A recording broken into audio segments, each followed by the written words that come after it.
Kabanata 2076. Isa pangarap na walang bakas.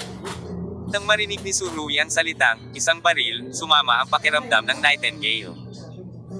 Halatang wala naman silang ginawa bakit sila naging date? Ang relasyon na orihinal na hindi malinaw. Ngunit pagkatapos ng kalokohan ni Suruy, ito ay mas nakakalito ngayon. To put it in a common saying, dilaw na putik talaga ang nahulog sa pandya, hindi tae o tae. Pagtingin kay Nightingale na namumula ang magandang mukha, biglang tumawa ang laging seryosong pulis.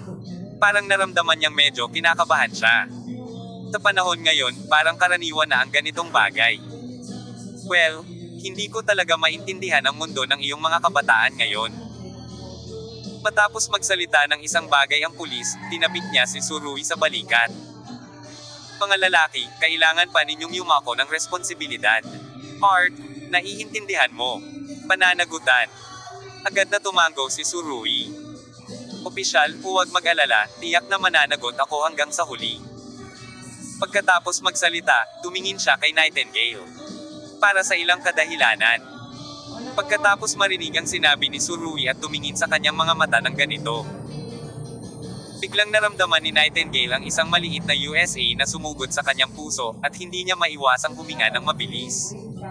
Ito ay isang hindi maipaliwanag na pintig. Ito ang pakiramdam ng kabataang lumilipad sa hangin. Nakita ito ng pulis. Umiti at sinabing, "Bata, naparito ako." Ang pag-uugali ng batang ito ay nagpapakita na siya ay interesado sa iyo, kung hindi ay hindi siya sumama sa iyo upang gawin ang ganitong uri ng bagay. Anong klaseng bagay? Nang marinig ito, lalong uminit ang pisngi ni Nightingale. Ito ang punto, at walang saysay na ipaliwanag ang anuman. Kapag nahaharap sa mga kakaibang katotohanan, ang mga tao ay mas handang maniwala sa mga kasinungalingan na makikita sa isang sulyap. Seryosong sinabi ni Suruy. Kasamang pulis, ako ay talagang napaka-responsableng tao. Okay, kung gayon, sabi ng opisyal ng pulis, na huminto, mukhang iniisip niya ang kanyang mga salita. Maging ligtas. Maging ligtas. Pagkatapos niyang magsalita, tinapik niya si Suruy sa balikat, tiningnan ang nalilitong tingin ni Suruy, at nakangiting sinabi, "Huwag mong ibagsak muli ang kama." Pagkaalis ng pulis, nagpakawala ng mahabang buntong hininga si Suruy at umupo sa kama. Tumingin si Nightingale sa kanya. "Ano ang sinabi mo na walang kapareregon? Tinong nagtanong sa'yo niyan?" Hindi ko alam kung ilusyon ba iyon ni Suruy, ngunit ang tono ng Nightingale ay tila hindi sinisisi, ngunit may bahid ng hinanakit. Ang ganitong uri ng magaang galit ay napakabanayad, ngunit hindi ito makatakas sa pangunawa ni Suruy. Kung hindi ko sinabi, baka madala tayong lahat ng mga pulis. Walang magawang sinabi ni Suruy. Hindi kita papayagang ilagay sa detention center na nakasuot ng bathrobe, tama ba? Tila hindi alam ni Nightingale kung ano ang sasabihin, kaya dumiretso siya sa banyo para maligo. Ang pawis ko kanina, hindi ako makatulog ng hindi naglalaba. Ngunit ang tunog ng tubig ay lagaslas, at ang mga iniisip ni Nightingale ay kasing gulo ng tunog ng tubig. Kahit papaano, sa isip ni Nightingale, lahat ng mga salitang sinabi ni Suruy sa pulis noon, "Opisyal, huwag kang mag-alala, tiyak na mananagot ako hanggang sa huli." Alam din ng Nightingale na ginamit ni Suruy ang kanyang kakayahan sa pag-arte para harapin ang pulis. Namumula ang kanyang mukha, at medyo namumula din ang balat ng kanyang katawan. Malinaw, mabilis ang tibok ng puso at daloy ng dugo ni Nightingale sa sandaling ito, isang pakiramdam na isinakripisyo ni Suruy ang kanyang buhay upang iligtas siya. Kahit na ang halaga ng pagpunit sa kanyang mukha kasama si Kui Songshan. Ang mga mapanganib na eksenang iyon ay mananatili sa puso ni Nightingale magpakailanman. Sa mundong ito, maliban sa kanyang kapatid, tila walang ibang makakagawa nito para sa kanya. Nang mawala ang kapatid ko at hindi alam ang kanyang buhay at kamatayan, si Suruy lang ang maaaring maging suporta niya. Oo. Ito ay upang umasa sa pagkatapos ng lahat. Ang Nightingale ay isang batang babae sa kanyang 20s. Bagamat lampas na siya sa edad ng pagsasalaysay ng kanyang mga kalungkutan. Gusto pa rin niyang magkaroon ng babae kapag siya ay nanghihina at pagod. Malakas na mga bisig, hayaan ang iyong sarili na sandalan. Ngayon, itong braso ay nasa tabi ko. Pagkatapos ng nangyari ngayong gabi, sa wakas ay nakumpirma na ito ng Nightingale. Habang iniisip ito ng Nightingale, tumayo si Surui sa labas ng banyo at kumatok sa pinto. Hey, okay ka lang ba? Galit na sinabi ni Surui. Miss, mahigit kalahating oras na ang nakakalipas mula noong hinugasan ko ito at kailangan kong gumamit ng banyo. Noong nakaraan, kailangang makipagkompetensya ang Nightingale kay Surui, ngunit sa pagkakataong ito, hindi inaasahang sumagot siya. Sandali lang, magiging maayos din ako. Pagkasabi noon, pinatay niya ang shower at sinimulan mabilis na panasan ang mga marka ng tubig sa iyong katawan. Pagkatapos ng 15 segundo, binuksan ni Nightingale ang pinto ng banyo. Sa pagtingin kay Surui, ang kanyang mga mata ay malambot. Gayunpaman, si Surui ay ganap na hindi maintindihan. Hindi niya nilinggan ang Nightingale, at sumugod siya habang nakahawak sa kanyang tiyan. Sinusuffocate mo ako. Mukhang walang magawa si Nightingale. Tumingin si Surui at marahang isinara ang pinto. Naligo si Surui ng 3 minuto. Pagkalabas niya, nakasandal si Nightingale sa kama at nanonood ng TV. Nakasuot siya ng bath towel at parang lotus flower. Ang balat ay sobrang puti, ang dalawang mahabang binti ay magkakapatok, at maging ang mga daliri sa paa ay may malakristal na pakiramdam, na napakaganda. Nilinggan ni Nightingale ang kanyang mukha at nakitang diretsyong nakatingin sa kanya si Surui, at hindi niya napigilan ang mga pisngi ni Xiaofei. Ano ang nangyayari sa iyo? Bakit mo ako tinitingnan ng ganyan? Surui noon lang niya napagtanto ang kanyang kalokohan, at umiling. Kung gayon, bakit hindi ako magpalit ng kwarto? Mag-isa lang tayo, natutulog sa iisang kama, hindi ba medyo hindi nararapat? Walang hindi nararapat. Tumingin si Nightingale sa TV at diretsyong sinabi. Mula sa pananaw ni Nightingale, nakita siya ni Surui halos sa buong katawan niya. At halos mahawakan siya sa buong lugar. Sa ganoong sitwasyon, kaya pa rin kontrolin ni Surui ang sarili. Walang ginawang pagtawid sa Thunder Pond, at nakita ni Nightingale ang lahat ng ito sa kanyang mga mata. Bilang karagdagan, pagkatapos ng 2 sesyon ng acupuncture, mas naging bukas si Nightingale. At ganap na hindi siya handa para sa Surui, kahit na maglakad-lakad siya sa harap ng Surui na nakabalot ng bath towel, ang Nightingale ay ganap na hindi handa. Hindi magiging awkward. Alam din niya na bagamat madalas na binabastos ni Surui ang kanyang sarili, seryoso siyang tao, kahit matulog siya sa iisang kama, hindi kakainin ng taong ito ang kanyang tofu. Gayunpaman, hindi alam ni Surui kung ano ang iniisip ng Nightingale, at ang taong ito ay nagulat sa sagot ng kabilang partido. Umupo talaga siya sa gilid ng kama, inabot at hinawakan ang noo ni Nightingale. Nga pala, wala kang lagnat, di ba? Anong kalokohan ang sinasabi mo? Nagalit si Nightingale at tinuro. Tagilid ng kama. Matutulog ka ba? Matulog ka na, pagod na ako. Tumalikod si Surui sa kabilang gilid ng kama, at pagkatapos ay takpan ng kubrekama at diretsyong matulog ng nakatikip ang iyong ulo. Makalipas ang 1 minuto, may bahagyang hilik sa ilalim ng kubrekama. Tulog ka na ba? Hindi inaasahan ng Nightingale na makatulog ng ganoon kapila si Surui, sa napakagandang babae na nakaupo sa tabi niya, ang taong ito ba ay may puso na hindi man lang siya makatingin sa kanya. Naramdaman niya ang bahagyang pagkadismaya na namumuo sa kanyang puso. Nagulat si Nightingale sa pagkabigo na ito. Kailan niya masyadong pinapahalagahan ang opinyon ni Surui sa kanyang sarili. Nanood ako ng TV saglit, pero hindi alam ni Nightingale ang pinapanood niya, kaya humiga na lang siya at natulog. Gayunpaman, sa sandaling nakahiga si Nightingale, dumampi ang kanyang mga binti sa mga binti ni Surui, na naging dahilan para matigas agad ang kanyang katawan. Ang daming buhok, saway ni Nightingale. Pagkatapos, pinisil-pisil niya ng kaunti ang binti ni Surui gamit ang kanyang mga daliri upang bigyan ng puwang ang kanyang sarili. Gayunpaman, sa pag-iisip na si Surui ay natutulog sa parehong kama tulad ng kanyang sarili, naramdaman ni Nightingale ang hindi maipaliwanag na pagbintig sa kanyang puso. Ang pakiramdam ay hindi siya makatulog. Hanggang hating gabi na halos hindi nakatulog si Nightingale. Marahil ay dahil sa sobrang pagod niya. Ibinulat lamang ni Surui ang kanyang mga mata nang sumikat na ang araw. Ngunit nalaman niyang nakatalikod na ang Nightingale at kalahati ng kanyang katawan ay nasa Surui.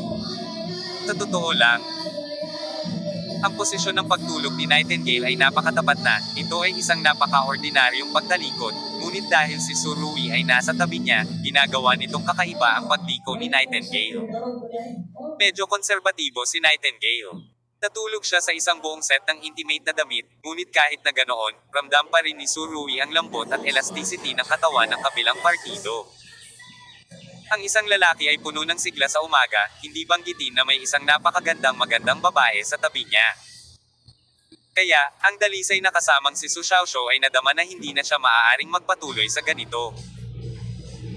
Nang makitang mahimbing na natutulog ang Nightingale, ayaw niyang istorbohin siya, kaya't marahan niyang hinawakan ang balikat ng isa, sinusubukang ibalikwas ito. Kung tutusin, kalahati ng katawan ng kalaban ay nasa katawan ni Surui, na nagpahirap sa huli. Ngunit sa proseso, ginaising ni Surui ang Nightingale. Ibinulat ng huli ang kanyang mga mata at napagtanto ang nangyari. Medyo nahiya siya at namula. Sinabi ni Guzuo, gising ka na ba? Tumango si Surui, pagkatapos ay bahagyang pumaibot ang mga sulok ng kanyang mga labi, at nakangiting sinabi niya. Ano ba ang pinapangarap mo?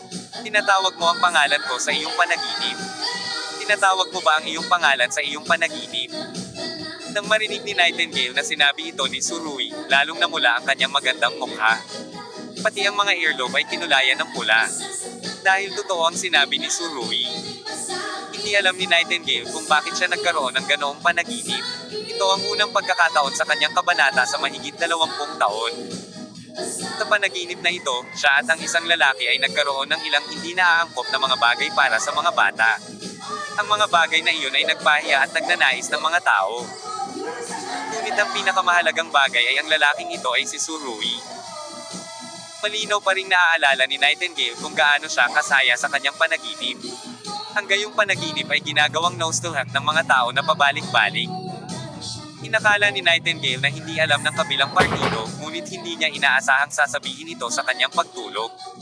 Paano ito magiging mabuti? Bagamat isa lamang itong panaginip, napakatotoo ng panaginip kaya't hindi alam ni Nightingale kung paano haharapin si Surui. Kaya, pagkagising, medyo tuso ang mga mata niya. Ito, nakaharap sa mapaglarong ngiti ni Surui, nahihirapang sinabi ng Nightingale. May nasabi pa ba ako sa aking pagtulog? Oo, mataimtim na sinabi ni Surui. Sinabi mo rin, Surui, napakagwapo mo, paano magkakaroon ng ganito magwapong lalaki sa mundo? Bago natapos ang mga salita ni Surui, namumula na ang magandang mukha ni Nightingale. Para siyang nasa panaginip, sinabi niya talaga iyon. Paano ako makakakilala ng mga tao? Nahihiya talaga ako, okay. Kumuha lang ng unan si Nightingale at tinakpan ang mukha. Tiningnan ni Surui ang abnormal na reaksyon ni Nightingale at nanlaki ang kanyang mga mata. Hindi kaya. I just said it casually, at hindi kita narinig na nag-uusap sa iyong pagtulog. Hindi kaya na panaginipan mo talaga ako. Ito ba? Chapter 2078. Sino ang mambabalan kay Bibi? Nang marinig kong sinabi ni Surui na tumatakbo siyang hubot-hubad, nagalit si Kesty Lindeng. Gayunpaman, nang ibinaba niya ang kanyang ulo at tingnan ang kanyang sarili na naka-shorts. Naramdaman din niyang napakainalegen. Agad siyang pumasok sa silid na panggatong at tumingin sa paligid, ngunit hindi niya makita kung nasaan ang mga damit. Apollo, nasaan ang mga damit ko? Hindi napigilan ni Castilla na magmadaling lumabas at nagtanong. Hindi ko rin alam, wala ako dito for the past 2 days. Sabi ni Surui, at ibinuka ang kanyang mga kamay, mukhang inosente. Talagang wala siya rito, nagsasabi ng totoo, ngunit hindi ganoon ang iniisip ni Castilla. Tiyak na itinago mo ang aking mga damit. Salamat, nagpapanggap pa rin bilang isang maginoo araw-araw, nang huhula sa iba, iyon ba ang ginagawa ng isang ginoo? Iniangat ni Surui ang kanyang manggas. Gusto mo bang lumaban? Gamitin ang iyong mga kamao sa paghusga at paghusga. Makinig nang sabihin ito ni Surui. Halos hindi mapahihit ni Castilla ang kanyang ilong. Siyempre, hindi pa rin niya alam na minsan na siyang binigyan ni Surui ng isang malakas na suntok sa tiyan habang siya ay nakoma. Kung alam niya ang totoo. Natatakot ako na kailangan niyang habulin si Surui at bugbugin siya. Tumataas na ngayon ang lakas ni Surui. At nag-aalala siya na hindi siya makakahanap ng pagkakataong talunin si Castilla. Kapag naisip niyang nakayakap na siya ng prinsesa sa matangkad na lalaki na ito. Nakaramdam si Tsurugi ng ilang sandali ng panginginig. Ang panginginig na ito ay mailalabas lamang sa pamamagitan ng mga kamao. Sa pagtingin sa gwapong mukha ni Castilan, gusto ni Tsurugi na basagin ang kanyang kamao. Ngunit hindi naisip ni Tsurugi, marahil ay hindi niya kayang talunin si Castilan. Natuyo sa likod bahay. Sa oras na ito, sinabi ni Liu He, ang iyong lola ang naglaban ng mga damit. Matapos marinig ito, paulit-ulit na nagpasalamat si Castilan, at saka nagbihis, umalis ang shorts. Makalipas ang kalahating oras, nagising din si Goslan. Ang matandang mangangahoy ay umakyat sa bundok upang muling magsibak ng kahoy. Nang lumabas si Goslan na nakabihis ng maayos, si Tsurugi ay nakasquat sa bakuran at kumakain ng mga buto ng kalabasa. Ramdam ang kapangyarihang lumalakas sa kanyang katawan, baka sa mga mata ni Goslan ang pagtataka. Alam niya na isa pang pinto ng kanyang katawan ang nabuksan, at ang taong may hawak ng susi ng pinto ay si Tsurugi. Pumalakpak si Tsurugi at tumayo. Tumingin siya kay Gesila na may ngiti sa gilid ng labi. Kumpara sa 2 araw na nakalipas, tila nagbago ang ugali ni Gesila, ngunit hindi masabi ni Tsurugi kung saan eksakto naganap ang pagbabago. Apollo, salamat. Tumakad si Goslan sa harap ni Tsurugi, natural na iniunat ang kanyang mga braso, ipinulupot ang kanyang mga braso sa leeg ni Tsurugi, at bahagyang yumoko. Ang gayong matalik na aksyon ay ginawa ng kabanata kay Tsurugi pagkatapos niyang dumating sa Huaxia. Actually, matagal na talagang gustong gawin ito ni Gesilan, pero dahil nasa tabi niya ang kapatid niya. Kung mas matindi ang kapaligiran, maaaring hinalikan muli ni Goslan ang mga labi ni Tsurugi. Walang anuman. Sa pagtingin kay Gesilan sa araw, iisa lang ang adjective sa isip ni Tsurugi, at iyon ay, maliwanag. Napakagandang babae. Seryosong tiningnan ni Gosling si Tsurugi gamit ang kanyang magagandang mata. Apollo, sa totoo lang, hindi ko talaga alam kung paano ka pasasalamatan. Ang ganitong uri ng pagpapabuti ay isang bagay na hindi ko pinangarap noon. Sa mga mata ni Goslan, may kumikinang na liwanag, na isang uri ng panaginip na natupad. Sabi ko tanggap ka, gawin mo lang kung gusto mo. Mag-iliw ng umiti si Tsurugi. Kung gusto mo talagang magpasalamat sa akin, ay treat mo ako sa hapunan. Casual lang itong sinabi ni Tsurugi, ngunit seryoso itong pinag-isipan ni Gesilan. Walang problema, ano ang gusto mong kainin? Whatever, a roadside stall will do, may gana ako. Napakahusay, kumiti si Tsurugi. Gayunpaman, hindi napagtanto ni Tsurugi sa mga oras na ito na ang poster ng magkayakap na ito sa pagitan nila ni Gesilan ay talagang malabo gaya ng mangyayari, tulad ng magkasintahan. Hindi yun gagana. Si Gesilan, na may malalim na pag-unawa sa wikang Chino, ay talagang naiintindihan kung ano ang ibig sabihin ng stall sa tabi ng kalsada. Hayaan mo akong maghanda ng mabuti, gusto kong maging mas engrandi ang pagkain na ito, sabi ni Gosling. Nang marinig ang pangungusap na ito, kaagad na sumang-ayon si Tsurugi, hindi niya ito masyadong pinag-isipan. Kainan na lang, paano magiging grand ko? Si Gosling ay ang munting prinsesa ng pamilyang Atlantes. Ang sinabi niya tungkol sa grand at grand mula sa grassroots tulad ng Tsurugi ay talagang hindi pareho. Sa sandaling ito, 2 mabigat na ubo ang nagmula sa tagiliran. Boses iyon ni Castilan. Nagmamadaling napahinga si Goslan nang makita niya ito. Pinuksan ang leeg ni Tsurugi. Sa harap lamang ni Tsurugi maaari niyang palayain ang sarili ng ganito. Kung ang kanyang pag-uugali ay makikita ng pamilya.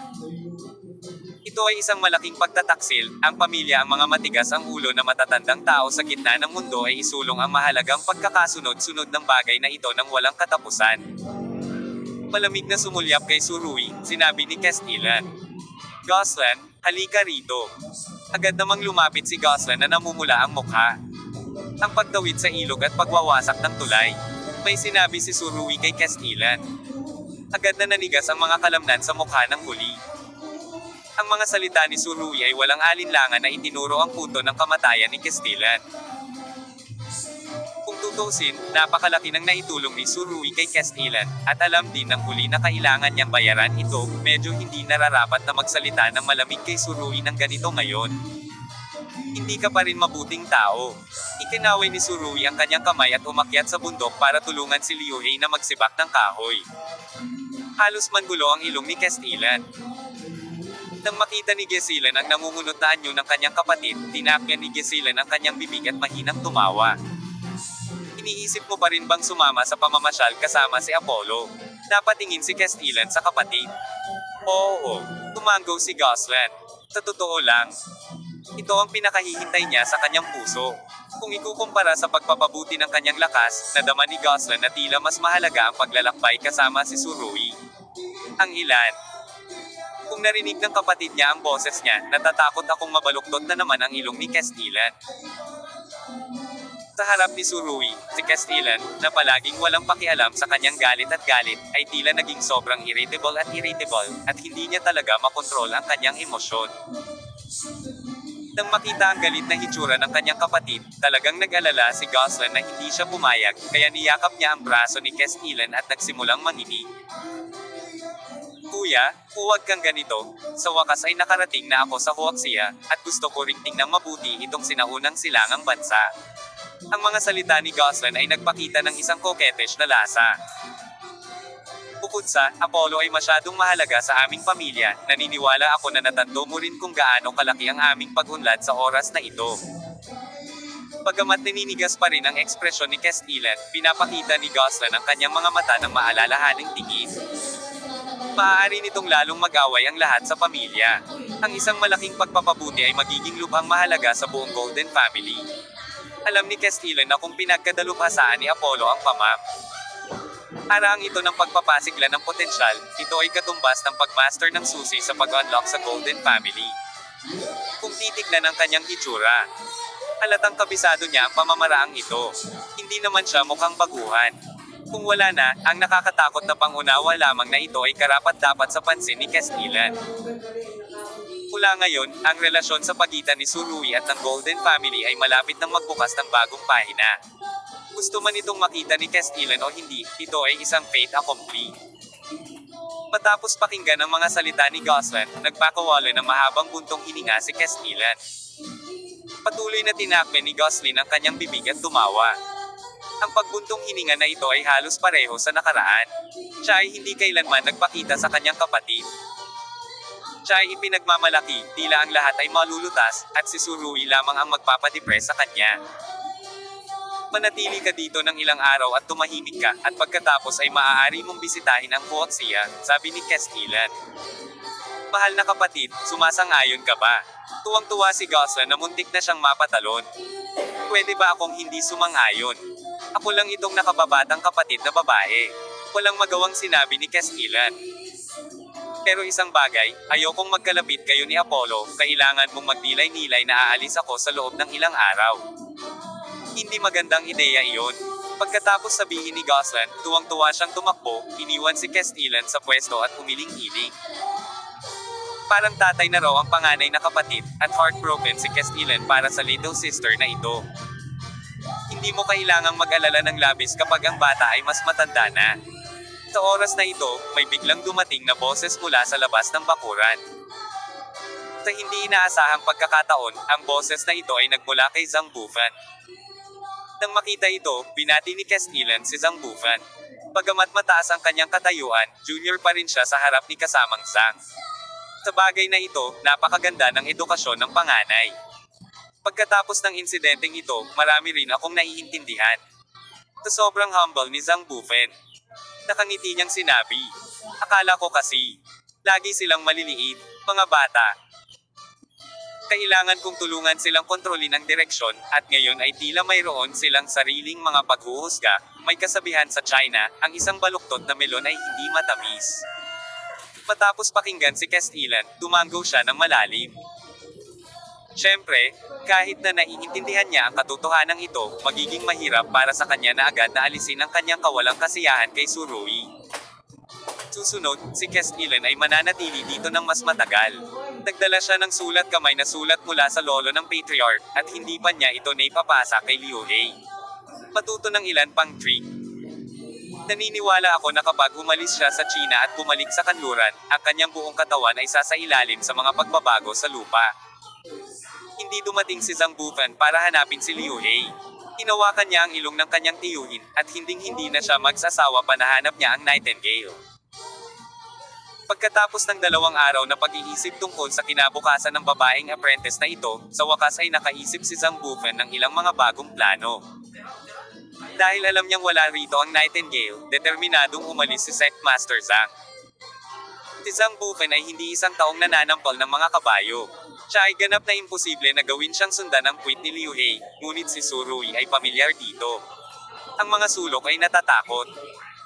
Hindi nagtagal pagkatapos niyang umalis, bumalik si Su Rui na may dalang malaking bundle ng panggatong na mas matangkad kaysa sa kanyang sarili.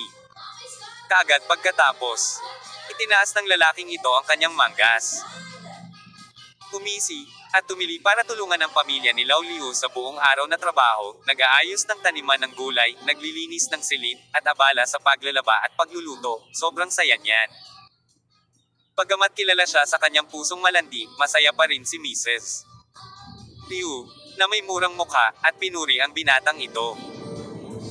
Nang marinig na palaging pinupuri si Su Rui, nakaramdam si Castile ng maasim na pakiramdam sa kanyang puso. Kabanata 2079. Elopement. Palaging may malakas na espiritu ng pakikipagkompetensya sa mga lalaki. Si Castile ay napakahusay mula pa noong siya ay bata, at ayaw niyang matalo kan-inuman. Gayunpaman, hindi pa niya nahawakan ang araw gamit ang kanyang mga daliri. Siya ay hindi sanay sa gawaing bahay. At wala siyang alam tungkol sa pag-asa at pagbilang ng lupa. Kung pumunta siya upang tumulong, siya ay nasa Syria. Kaya naman, nadama ni Castile na inihahambing siya, at pinili pa rin niyang huwag makialam. Pagkatapos ng isang abalang araw, nagpaalam si Su Rui upang makitang gabi na, at kailangan niyang bisitahin ang Nightingale. Nang makitang wala na ang lalaking ito, hindi napigilan ni Castile na magpakawala ng mahabang buntong hininga. Sa wakas ay natapos na ang nakakalungkot na araw, talagang hindi madali. Kaya, pagkatapos ng hapunan, tinawag ni Castile si Goslan sa kanyang tabi. Gusto mo bang makipaglaro agad kay Apollo? Ayaw mo bang magstay dito ng isang araw? Tanong ni Castile. Sa hindi inaasahang pagkakataon, umiling si Gesilan at same time na sinabi, Hindi, kapatid, gusto ko lang magnilay kasama ka dito. Sa pagtingin sa eksenang ito, biglang napagtanto ni Castile na ang kanyang kapatid na babae at si Su Rui ay nagiging mas magkatulad sa mga tuntunin ng kanyang estilo ng paggawa ng mga bagay. Ito ay talagang simple. Ang tono ng pananalita na ito halos pareho. Kung magpapatuloy ang sitwasyong ito, alam ng Diyos kung ano ang magiging maharlikang ginito ang prinsesa. Sa pag-iisip ng malamang na senaryo na ito, hindi mapigilan ni kay Sterling ang paglaki ng kanyang ulo. Gayunpaman, nangyari na ang mga bagay, at hindi ito mababago ni kasamang matandang young master. Sa ngayon, gusto lang niyang ilayo si Su Rui hanggat maaari, pero ayaw niya talaga. Nakikita ang masamang tao. Pumunta ka kasama si Apollo at manatiling ligtas. Tinaway ni Castile ang kanyang kamay. Maaari kang umalis bukas.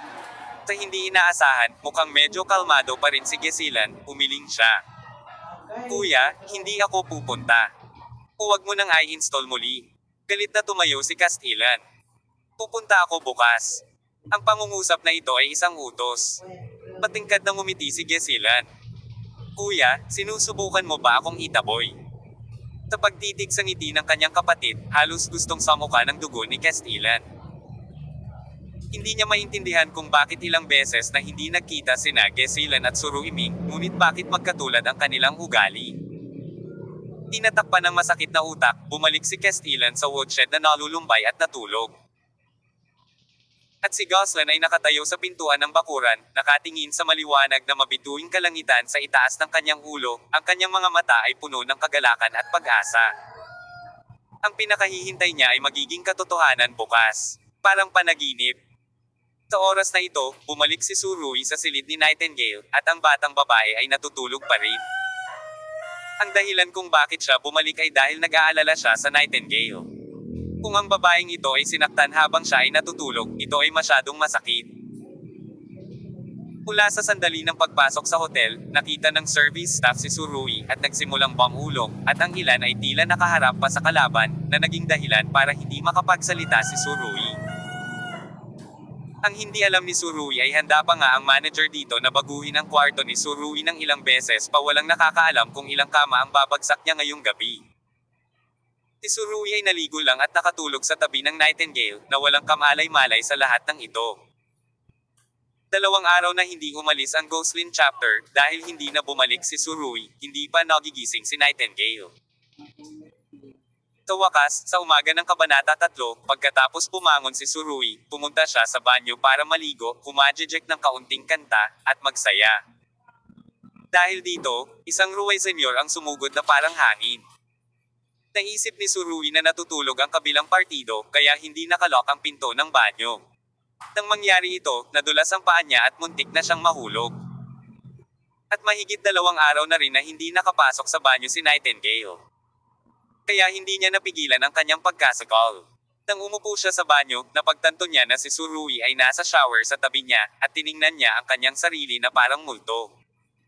Namula agad ang magandang mukha ni Nightingale. Bagamat pinaghihiwalay pa rin ng glass door ang dalawang gilid, marami pa ring singaw ng tubig sa pinto, pero nakakahiya talaga ang eksenang ito. Ubo-ubo. Isang marahas na ubo ang tumunog. Sinabi ni Surui. Nightingale, okay ka lang ba? Bilisan mo at lumabas ka. Saglit na hindi napigilan ni Nightingale, gusto na lang niyang ibaon ang kanyang ulo sa bitek ng lupa. Hindi maganda. Sa buong umaga, hindi nakausap ng Nightingale si Surui. Pagkatapos mag-check out ng dalawa, namumula pa rin ang mukha niya. Kapag nangyari ang ganitong bagay, paano niya makikilala ang isang mula sa pamilya ng isang babae? Nakangiting sabi ni Surui, actually, wala namang dapat ikahiya. Lahat tayo ay sarili nating mga tao. Tsaka wala naman akong nakita kanina. Pula pa rin ang Nightingale. Hindi siya nagsalita at nag-init ang pisngi niya. Nima, anong tawag dito? May mas madyugo pa ba? Pagkatapos pumalik sa Quezong Mountain Realm, nagpaalam si Nightingale kay Liu He, at babalik sa sekta. Hinawakan siya ni Surui at sinabing, ganito na ang pakikitungo sa iyo ni Quezongshan, bakit ka babalik? Hindi pa rin nagsasalita si Nightingale.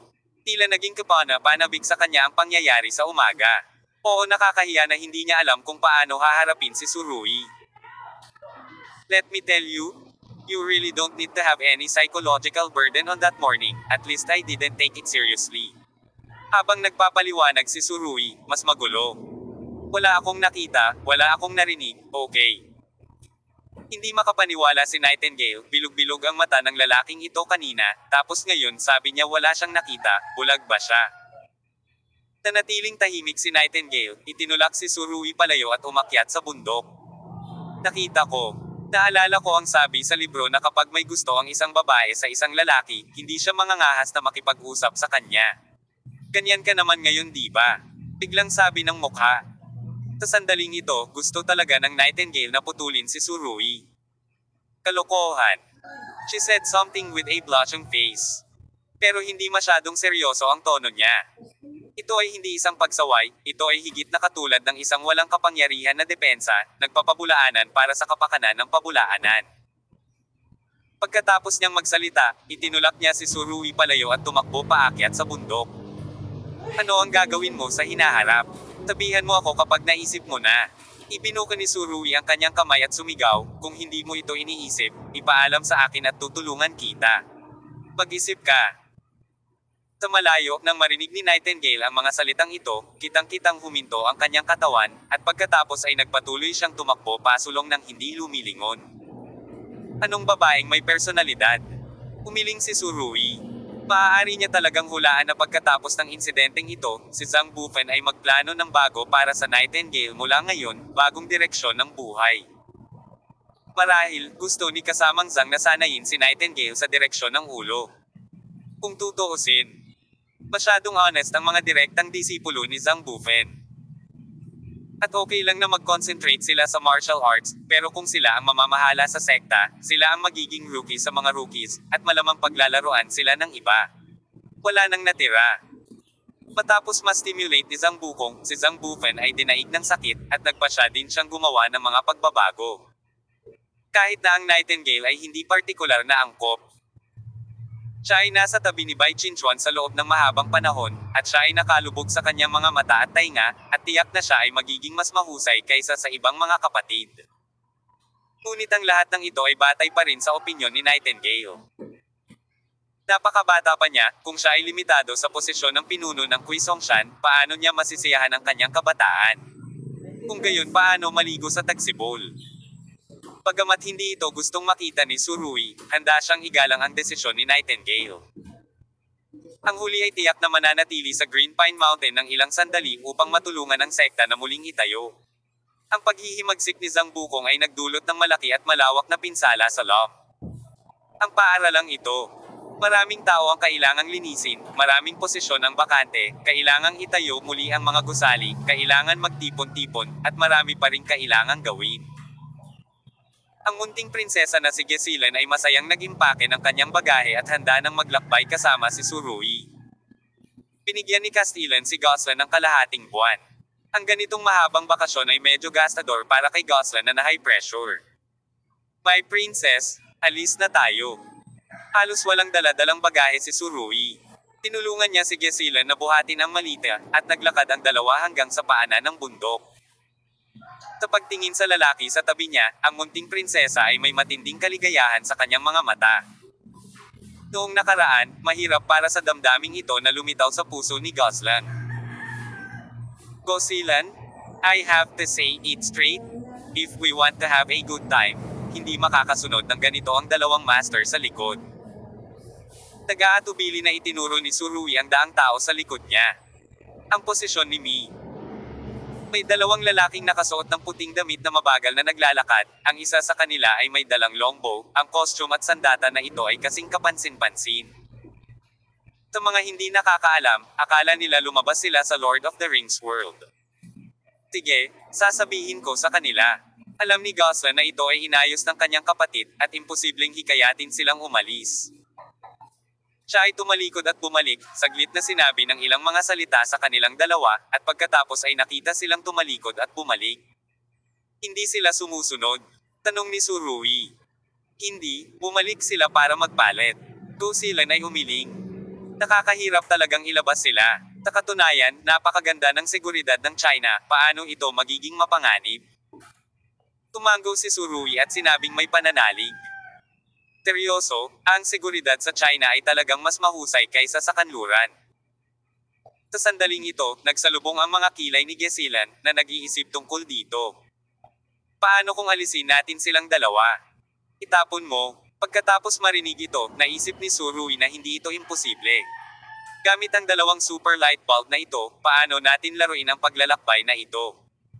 Sumasang-ayon ka ba? Nakatingin si Goslan sa mga mata ni Surui, tila nasasabik siya sa kanyang ideya. Kung hindi, paano tayo makakatakas? Elopement.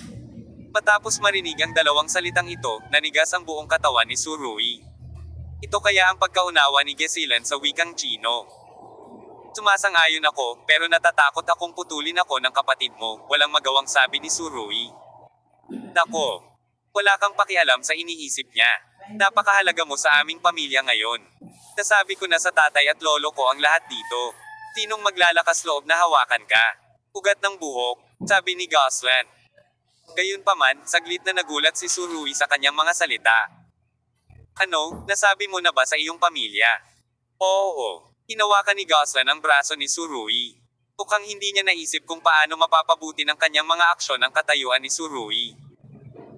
Hindi bababasa, ito ay napakapopular sa madilim na mundo ng kanluran. Ang binata na bumangon ay lilito sa mga mata ng mataas na antas ng pamilyang Atlante sa ibang anyo. Kabanata 2080. Ang pamilyang Su ng Green Pine Mountain. Sa pagpupumilit ni Gusilan, nagpasya si Surui na ilayo siya sa dalawang lalaking nakasuot ng puting damit. Bagamat napakalakas ng kanilang lakas. Napakaganda ng seguridad ng Huaxia, hindi pa banggitin na may super bodyguard na tulad ni Surui sa tabi niya, hindi dapat maging problema ang kaligtasan ni Goslan. Kaya, sa kasong ito, ang kahulugan ng pagkakaroon ng dalawang puting robe ay higit pa ang pangasiwaan si Surui. Upang maging tumpak, sumunod sila upang pigilan sina Surui at Gesilan na magkaroon ng mas matalik na relasyon at maiwasan ang hindi makontrol na sitwasyong ito. And this, you can think of it with your toes, ito ang hiling ni Castillan. Si Gesilan ang talagang tamang tao na susundan ni Surui, na isang nangungunang eksperto sa anti-trackang. Huwag tingnan ang makapangyarihang kakayahan ng dalawang lalaking ito na nakasuot ng puting damit na sumisira sa kalangitan, ngunit sa gubat, tiyak na paglalaroan sila ni Surui. Maya-maya ay bumalik ang dalawa. Parehong nakakasual na damit at nakalongbow. Pero parang ayaw nilang ipakita ang kanilang mga mukha. At pareho silang naka-baseball cap at sunglasses, pero itong isang ito ang kasuotan na nakatikip sa ulo at mukha ay talagang walang kwenta dito. Na halos katumbas ng direktang pagsasabi sa iba na sila ay abnormal. Dumating ang dalawa sa lugar kung saan nakatayo kanina sina Surui at Gesilan. At nalaman nilang wala na ang panganay na babae, kaya dali-dali silang naglakad palabas ng bundok nang hindi iniisip ang tungkol dito. Makalipas ang 10 minuto, nang tuluyang mawala ang mga figure ng dalawang lalaki, hinailan ni Surui si Gesilan upang ipakita ang kanyang ulo mula sa likod ng isang bato. Wala na sila. Tinakpin ni Goslan ang kanyang bibig at tumawa, nakaramdam siya ng hindi pa nagagawang pananabik. Umiling si Surui. Gesilan, sasabihin ko sa iyo ang totoo. Kung tungkol sa mga senior talk na ito sa pamilya mo. Maganda ang kung fu nila, pero hindi nila alam kung paano mag-adapt, kaya wala akong team maglagay ng maraming pagsisikap dito, napakadali nilang itinapon. Sa totoo lang, alam din ni Surui na kung mag-aalala ang dalawang lalaking nakasuot ng puti, magiging magulo sila. Tumango si Gesilan, pagkatapos ay kinuha ang kamay ni Surui ng walang pag-aalinlangan, at tuwang-tuwang sinabi. Hayaan na natin sila, umalis na tayo. Looking at her excitedly, mukhang malapit na ang kalayaan. Maghintay. Matapos marinig ito, tumigil ang mga yabag ni Goslan. Dahil ang tunog na ito ay hindi mula kay Surui. Sa kabilang banda, naninigas din si Surui, at ang ekspresyon sa kanyang mukha ay tila nanigas. Pagkatapos ng buong 5 segundo, nakaalis si Surui sa estadong ito. Nilinggan niya ang kanyang mukha, nahihirapang tumingin sa likuran niya, at nahihiyang sinabi, Senior, kailan ka pa nagpakita rito? Paanong hindi ko alam? Sa likod nilang dalawa, may isang napaka-ordinaryong matandang mangangahoy, na may dalang malaking bundle ng panggatong at isang kalawang na kamay sa kamay, palasak. Nakakahiya ang ngiti ni Surui. Wala siyang ideya kung kailan lumitaw si Liuhei sa likod. Nakatayo siya roon, mukhang ordinaryo, ngunit alam ni Surui na ang kanyang 6 na pandama ay napakatalim na, at kahit isang bahagyang paghinga ay maaaring matukoy niya sa ganoong kalayuan. Ngunit hindi alam ni Surui kung kailan lumitaw si Liuhei. At ang kabilang partido ay may dalang napakalaking bundle ng panggatong. Medyo natakot si Surui sa kanyang puso, at maswerte na sina Leo at Yu ay magkaibigan sa halip na magkaaway. Kung hindi, ang kanilang buhay ay maaaring hindi nailigtas. Ganoon din si Goslin, sa ilalim lang ng tensyon, likas niyang kinuyam ng mahigpit ang kamay ni Surui. Gusto mo bang umalis ng ganoon kapiles? Gusto mo bang mabayaran ang utang mo habang wala ako? Diretso sa puntong sinabi ni Liuhei. Delinquent. Matapos marinig ito, ang ekspresyon ni Surui ay medyo natigilan. Hindi niya maintindihan ang ibig sabihin ni Liuhei. Pagkain. Ikaw bata, gusto mo ba talagang kumain at mabuhay ng libre? Hindi napigilan ni Liuhei ang paglakas ng kanyang tono. Napakamot ng ulo si Surui at ngumiti ng papuri. Hoy, ang master ay isang personalidad, halos nakalimutan ko na ito, senyor, magkano ang kailangan kong bayaran? Sinabi pagkatapos noon, puminto si Surui at nagpatuloy. By the way, babayaran ko rin ang share ni Goslan, kalimutan mo na ang share ni Castilan, kung ano ang mayroon siya ay pera. 5,000, sabi ni Liuhei. Si Suri raw ay handa sa pag-iisip, ngunit halos hindi siya mabulunan sa pangungusap na ito. 15,000. Pagkatapos kumain ng baboy at isang inahin ng 2 beses, at magdagdag ng kaunting gulay sa pinakamaraming, ito ay nagkakahalaga ng 15,000. Kung si Surui ay isang bakal na tandang, si Liuhei ay matatawag na lolo na isang rip-off. Sa malaking paraan, lahat ng mga presyo ay hinikayat ng mga taong tulad ni kasamang Leo. Ngunit syempre hindi binalak ni Surui na hindi mabayaran ang kanyang mga utang, at hindi siya nang ahas na umasa sa tiyuhin na nasa kanyang harapan. Nahihiyang ngumiti ang lalaki. Ang 15,000 ay walang problema, ito ay medyo mas mura kaysa sa naisip ko. Haha, napakagaling magsalita ng bata. Nahuli ni Liuhei ang hindi tapat na ekspresyon ni Surui. Hinawakan ni Surui ang kanyang bulsa na may bakas ng kahihiyan sa kanyang mukha. Senyor, wala akong gaanong pera, o kung hindi, pagbalik ko, kukunin ko ang pera at ibabalik ito sa iyo, ano ang gagawin sa tingin mo? Meron ako dito. Umiti si Gesilan, kumuha ng makapal na tumpok ng pera mula sa kahon, hindi man lang ito binilang, ibinigay ito kay Liu He, at sinabing, Senyor, sa tingin mo ba sapat na ito? Ito ay isang master na hindi kapos sa pera. Kinuha ito ni Liu He at sinabing, sobra na. Pagkatapos sabihin iyon, kumuha siya ng isang stack ng pera sa kanyang kalooban, at pagkatapos ay ibinalik ang natitira kay Gesilan. Gusto ko lang ay sapat na ang 15,000. Pagkatapos niyang magsalita, sinabi niya kay Surui, Hoy, sa susunod ay maglagay ka ng mas maraming pera sa iyong katawan, at hindi mo maaaring gastusin ang pera ng babae kapag lumalabas ka para maglaro, hindi ba't malambot na pagkain iyon? Paulit-ulit na tumango si Surui, ngunit namula ang mukha ni Gesilan. At saka, kung may time ka in the future, pwede kang pumunta para kumain ng madalas. Kapos ako sa pera, matanda. Sabi ni Liu He. Ito ba ay isang imbitasyon? Matapos marinig ito, kumislap sa pananabik ang mga mata ni Surui. Nag-aalala ang taong ito na wala siyang dahilan para patuloy na maging magalang, ngunit hindi niya inaasahan na direktang magsasalita si Liu He. Si Surui ba ay hindi maaaring magpatuloy sa pagpapadala ng pera kay Liu He. Bagamat sinasabi niyang nabunot niya ang ligaw na gansa, pero nanunood din siya ng mga pinggan. Senyor, huwag kang mag-alala, gagawin ko talaga. Paulit-ulit na tumango si Surui. Pagkatapos niyang magsalita, gusto niyang hintayin ang sagot ni Liu He, ngunit nang tumangala siya, nakita niyang nakaalis na ang kabilang partido. Nakakamangha talaga ang matanda. Lumabas siya ng maraming metro sa isang hakbang, at nawala siya sa kagubatan halos sa isang kisap mata. Bilisan mong magbilang. Itinuro ni Surui ang salansa ng pera at sinabi kay Gesilan. Ang huli ay nag-order ng pera, at ang magandang mukha ay puno ng pagkabigla. Anong problema? Mayroong 50,000 sa kabuuan, at mayroong 35,000 na natitira, sabi ni Goslan. Malinaw, si Liu He ay kumuha ng 15,000 yuan ngayon lang, hindi gaano. Ito ay simpleng kamangha-manghang. Natatakot ako na imposibleng mahanap ang mga kampyon sa pagbibilang ng perang papel sa mga pambansang bangko. Imposibleng maabot ang ganoong antas. Dahil sa gulat, kinailan ni Surui si Gesilan palayo sa Quizong Mountain. Gayunpaman, hindi alam ni Surui na hindi nagtagal pagkatapos nilang umalis. Dalawang itim na kotse ang nakaparada sa paanan ng bundok, at pagkatapos ay lumabas ang isang matandang nakasuot ng puting sports suit.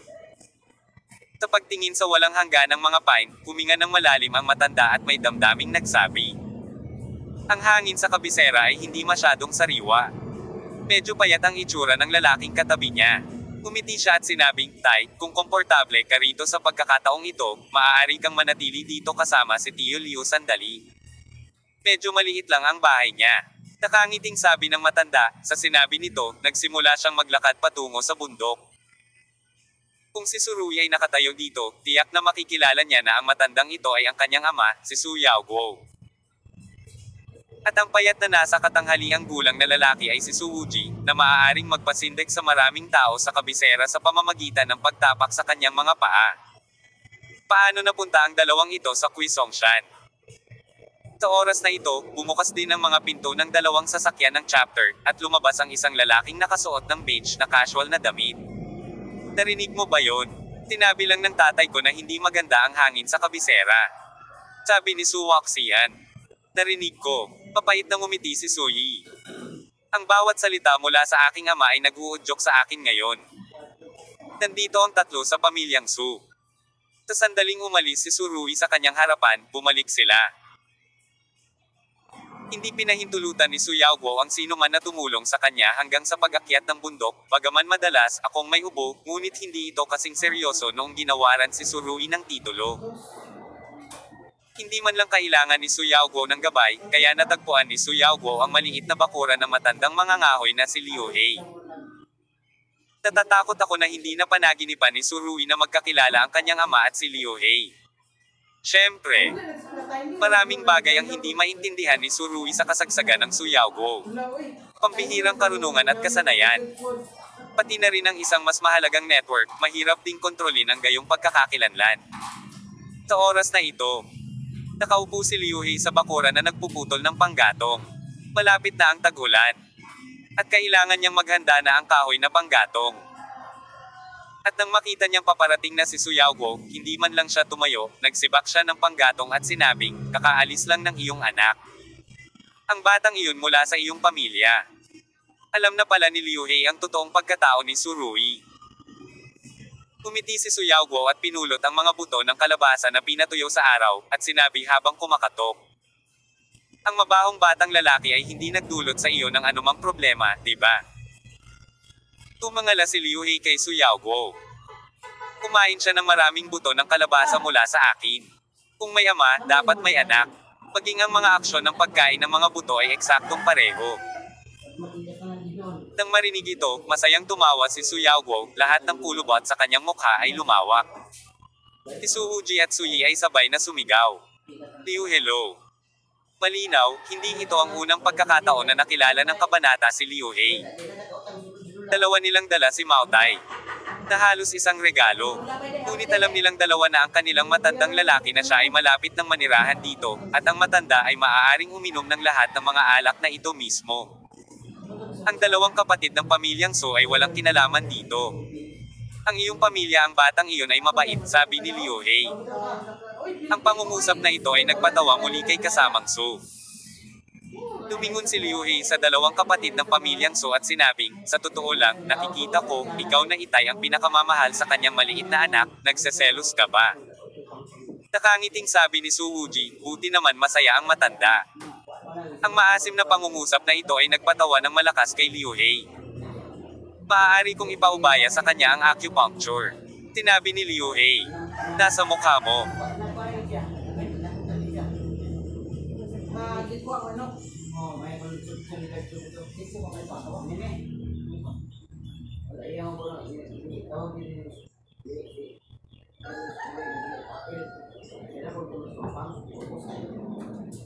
Gratis ano? Europe gibila ang kuan.